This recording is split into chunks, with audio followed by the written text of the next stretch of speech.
Think of yourself like a Parisian designer debuting a collection, okay? You're still present, but you're no longer hand sewing every detail in your business. We call it the elegant expansion. This is your 10x leap, not from force, but from flow. You've already gotten, I'm good at social media, like all that stuff, but I had handed it off to someone.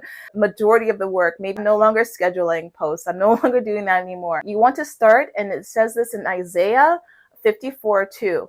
Enlarge this place of your tent. Stretch wide your curtains. Okay, you ready? So we're going to stretch wide our curtains. We're going to enlarge the place of our tent. And this is how we start to expand.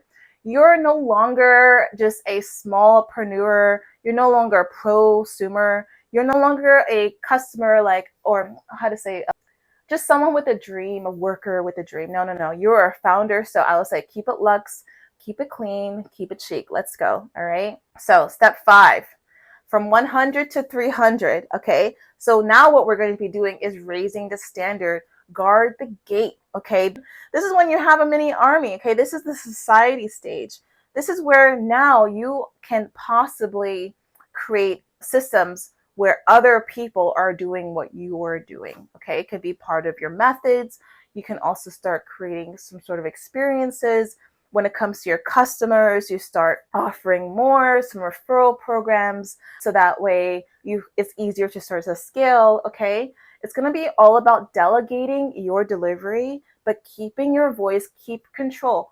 Also, there's a chance too, when you start to scale and things start happening, we have some eyeballs on your company, some people out there who wants to probably get a piece of it. Maybe it's an investor, maybe it's a friend that sees you're successful. They want to help you and maybe get equity. Just kind of slow it down. This is, again, part when you start to scale, you could lose your voice if you have too much people trying to speak for you. Okay, so make sure that your voice is always heard. I remember when I was in business school, my mentor in school said, never ever start a company where you have less than 51% of equity, period. So if you ever have less than 51%, you do not have a voice. That's one. So never do that, Maven. Also, or it's either you have 51%, or I'm going to just be honest, you sell it and do something else, because having your voice, if it matters to you, it does matter. Okay. So the last thing is that I want you to know, especially here at the Liselle Club, this is where this lives. It's not about just kind of having a dream and then work, right? There's all this hustle, I say bro hustle culture. Like, do you want this to happen for you? Do you see this person with this much money? Do you want to be that too? It's like, trust me, I've gone in places where I'm like hopping from one opportunity to one opportunity to one opportunity. But I found that what grounds me is really seeing my one vision and not being stuck or hit with the shiny object syndrome. Okay.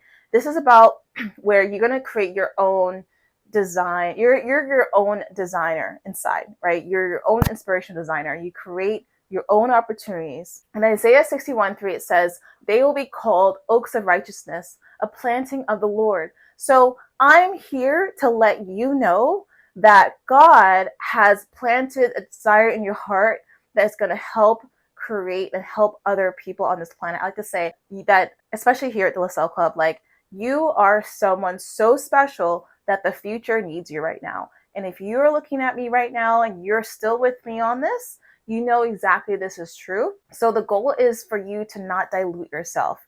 Don't dilute the elegance, Maven. You got to protect the vibe. Okay, we're going to be protecting the vibe. All right, let's go. Here's one thing that's where you really start to scale huge. Again, 300 to 1,000. They say that you get your first 1,000 customers. That's exactly what is called your 1,000 true fans. So to get your 1,000 true fans, this is how you're going to get there. Okay, 300 to 1,000. You can go from 0 to 1,000. But knowing go from 300, isn't it easier to go from 300 to 1,000 than 0 to 1,000?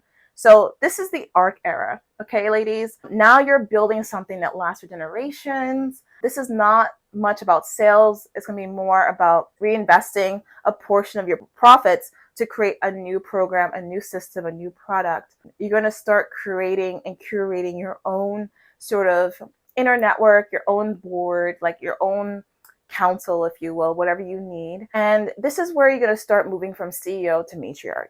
Okay. Essentially, you're going to be building something from scratch, but you are still the leader of this. Okay. I know for sure my purpose is greater than money. Okay. So what that means is that I do not do things solely for money. I do things for the greater purpose. Okay.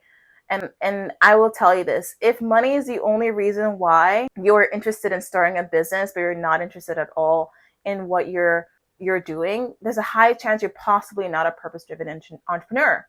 And we at Liselle Club only work with people that are purpose driven. I like to say, find your true purpose. Now, if you're a Maven that like, I know exactly what I want to do, Liselle, like this is my true purpose, the money will follow, the money will come. But it's also about getting the skills that you need. There's one thing that can really hold you back, and that can be the ego. Sometimes it's either hard to know what we don't know.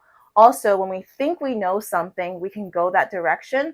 But if we don't believe we don't know something, we're not going to read a book about it. We're not going to look for a mentor. We're not going to be, we're going to just kind of go along with the flow. And I have done that before where I was just building a business for years and I haven't read like 2-3 books in a year. Like, that's crazy. Like, I'm like building this whole thing. I'm not reading like real business books. So at the Liselle Club, it's the intellectual refuge. We're all about books and we're all about applying what you've learned in a book. So that's what makes us so special here. So my final words for you, okay, is that you can multiply without losing magic. So luxury doesn't mean burnout. Creating your own inspiration, creating your own environment, creating your own future in your career as an executive and entrepreneur, as a consultant, doesn't mean that you have to let everything go to make it happen. Faith doesn't mean to play small. In fact, the gospel is rooted in growth. It does not mean chaos. God does not work in chaos. In fact, he actually can work in fear for your enemies, okay? But he doesn't like it when we are in fear of our dreams. He hates it. Remember when the Israelites were like in the desert and they're like, oh my goodness, let's go back to Egypt, right? And God's like, oh, these people, like, why are they so fearful? Why are they so scared? Like, God does not want us to be scared, us to be fearful of our dreams. Well, let's go, ladies. Like, we're going to get stronger. We're going to be more fierce in our dreams. And it simply means by multiplying grace. And what I mean by grace is that some days may not be easy for you. Some days might be really hard, right? But there's a technique that I do where I'm like, I have to also give myself grace. Like, God gives me grace every single day I open up my eyes. However, I don't give myself the grace. And if I don't give other people grace, people I work with, people I love, people I know, and I don't give them grace, I don't give them the forgiveness, how in the world am I going to give myself grace? So there's a way that I want to say for you to do that is to keep your elegance, but also give yourself grace. My way of giving myself grace is literally patting myself on the shoulder, because who else is going to do that? Nobody. Who will walk by me and be like, Liselle? I'm like looking up, thank you. I used to email, like, I think we got that when we were school, like kids, right? But when you're an adult, you don't get this thing. Okay. So like, you need to tap on your shoulder. This is actually very therapeutic. I do it. No one really knows is up. Like, they might know, but I don't care. I just do it for myself. But it's really important that you honor your assignment. And remember that God multiplies what you commit, not what you control. Okay. So there's things that you can control when it comes to your discipline, when it comes to waking up in the morning and getting work done. But there's certain things that you cannot control that God will still make good for you. God will still allow the bad to become good, okay? Rely on him. It's okay to give yourself credit. Definitely okay to give yourself credit. But after you give yourself credit, give God credit immediately. In Psalms 37:4, it says, delight yourself in the Lord, and he will give you the desires of your heart. So this is your divine unfolding, the 3x rule, the 10x legacy. Do not forget, Maven, all is done with pearls, prayer, and purpose. So if you have gotten such great revelation in this episode, I like to say, please share it with another woman executive, woman entrepreneur who knows that there's something bigger than just work, work, work. There's something inside and innate. If this video has helped you, it's going to help her. So make sure as soon as you're done, share this video with someone that you know is entrepreneurial or who is an executive, and let them know the 3x and 10x rule. Definitely get inside the Liselle Club so that way you can get everything you need. You can get all the notes inside the community, and you can also comment in the community if you are one of our subscribed Mavens as well. Okay. All right, ladies, it was such a pleasure. I'm so happy to have this episode with you. Stay tuned. I'll see you on the other side. Bye. Kisses.